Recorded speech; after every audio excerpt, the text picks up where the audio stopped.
तो अब next topic में आते हैं, ठीक है। थोड़ा डीपली हम लोग जाते हैं। अभी बात करेंगे हम प्रीवियस ईयर का।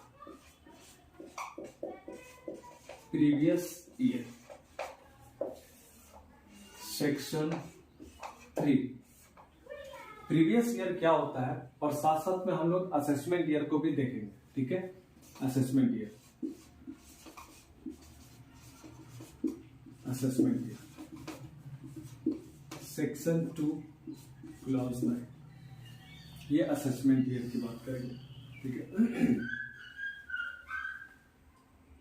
The year in which income is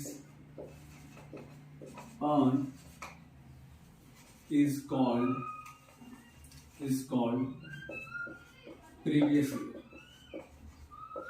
जिस साल हम पैसा जनरेट करते हैं, आय होती है हमारी, वो होता है प्रीवियस ईयर, गत वर्ष। इसको हिंदी में कहते हैं गत वर्ष। और assessment year, the year in विच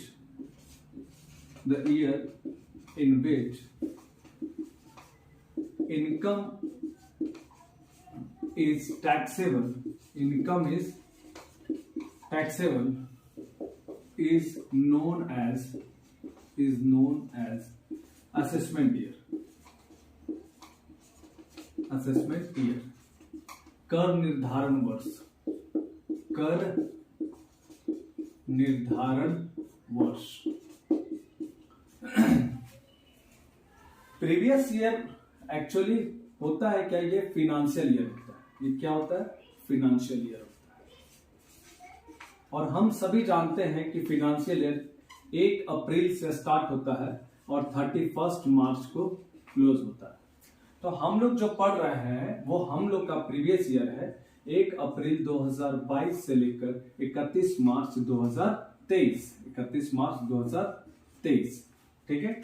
और असेसमेंट ईयर जो हो गया हमारा, वो हो जाएगा 1 अप्रैल 2023 से लेकर 31 मार्च 2024। ये हमारा असेसमेंट ईयर होगा। तो ये भी क्या है, फिनेंशियल ईयर है।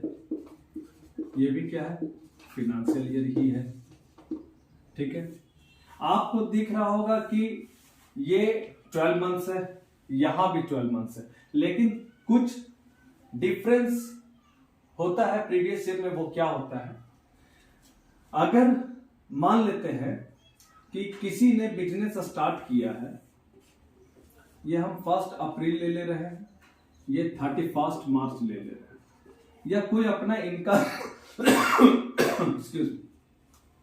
जनरेट करना शुरू किया है, मान लीजिए कि 1 जुलाई 2022 को, 1 जुलाई 2022 से उसका इनकम जनरेट होना ही शुरू हुआ है, ठीक है। तो उसके लिए जो प्रीवियस ईयर होगा वो हो जाएगा 1 जुलाई 2022 से लेकर 31 मार्च 2023। और असेसमेंट ईयर इसका यही रहेगा, सेम रहेगा इसका असेसमेंट ईयर, याद रखिएगा। अगर कोई बहुत पहले से ही, मान लीजिए कि 2017 से ही वो इनकम जनरेट करता आया है, तो उसका प्रीवियस ईयर कंप्लीटली 1 अप्रैल 2022 से लेकर 31 मार्च 2023 तक ही होगा। और हर एसएससी के लिए यूनिफॉर्म होता है प्रीवियस ईयर, एक जैसा होता है। सिर्फ डिफरेंस कहां पे होता है, डिफरेंस वहां पे होता है जहां पर कि एसएससी के द्वारा कोई नया बिजनेस सेटअप किया गया या किसी प्रोफेशन से वो इनकम जनरेट करना शुरू ही किया है। जरूरी तो नहीं है कि हम सभी की इनकम 1 मार्च से ही शुरू होगी। अगर नया कोई पहली बार जीवन में अपना आय कमाने के लिए निकला है, तो वो अगर इनकम जो जनरेट करेगा, तो जरूरी तो नहीं है कि वो 1 अप्रैल 2022 से ही शुरू करेगा। वो कहीं किसी भी डेट से शुरू हो सकता है उसका। ऐसा नहीं है कि हम 1 तारीख लिए 1 की बात कर रहे हैं। अगर हो सकता है कि 13 अगस्त हम 2022 से अगर वो स्टार्ट किया है, तो उसका प्रीवियस ईयर हो जाएगा 13 अगस्त 2022 से लेकर 31 मार्च 2023। ऐसा भी हो सकता है कि मान लीजिए कि अगर कोई ऐसा व्यक्ति है जिसने 3 नवंबर 2022 को काम करना शुरू किया, उसका इनकम जनरेट होना शुरू हुआ पहली बार, और वो 31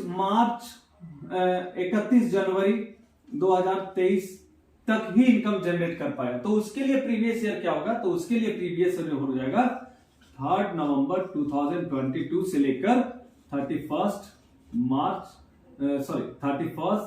जनवरी 2023 तक ही होगा उसका प्रीवियस ईयर। तो आपको समझ में आ रहा होगा कि प्रीवियस ईयर क्या है और असेसमेंट ईयर क्या है। Previous year can be less than a period of 12 months, यानी 12 महीने से कम भी हो सकता है। जैसा हम लोग देखें अभी सिचुएशन 12 महीने से कम है, यहां भी कम, लेकिन असेसमेंट ईयर हमेशा पीरियड ऑफ 12 मंथ्स रहेगा, ऑलवेज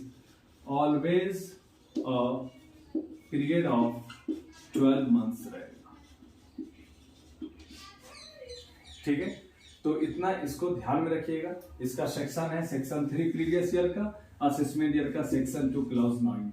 ठीक है, जिस साल हम लोग इनकम जनरेट करते हैं, अर्न करते हैं, उसको प्रीवियस ईयर बोलते हैं, और जिसमें हम कर निर्धारण करते हैं अपने इनकम पर, उसको असेसमेंट ईयर बोलते हैं।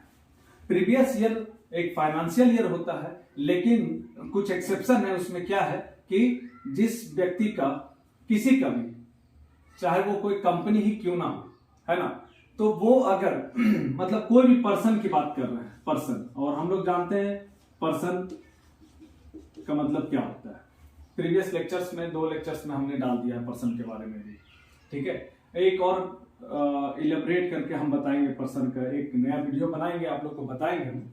ठीक है, तो कहीं कहीं पे जो पहली बार बिजनेस सेटअप हुआ है, पहली बार अपना इनकम जनरेट कर रहा है, उस केस में प्रीवियस ईयर 12 महीना से कम भी हो सकता है, लेकिन assessment year always a period of 12 months होगा।